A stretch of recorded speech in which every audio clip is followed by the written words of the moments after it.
প্রবল বৃষ্টিকে উপেক্ষা করে পূর্ব পাহাড়পুর গ্রাম পঞ্চায়েত এলাকায় সিপিএম প্রার্থীর সমর্থনে ভোট প্রচার মিছিল ও ডোর টু ডোর জনসম্পর্ক অভিযান শনিবার সকাল ৮টা থেকে দুপুর ১টা পর্যন্ত।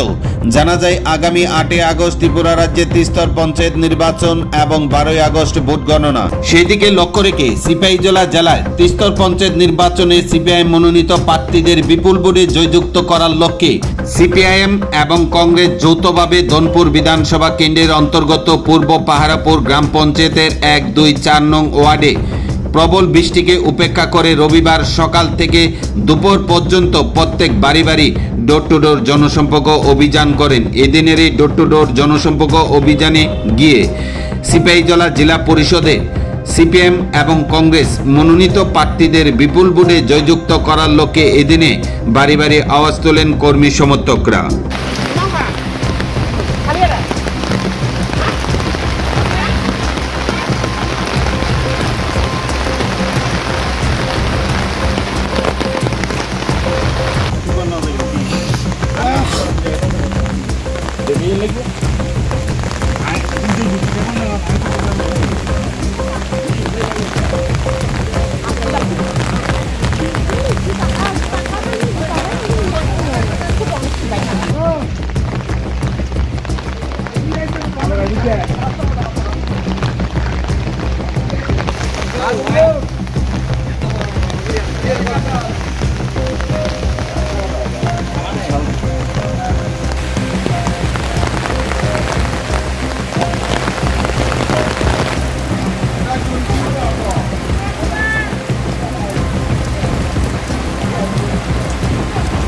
Hero!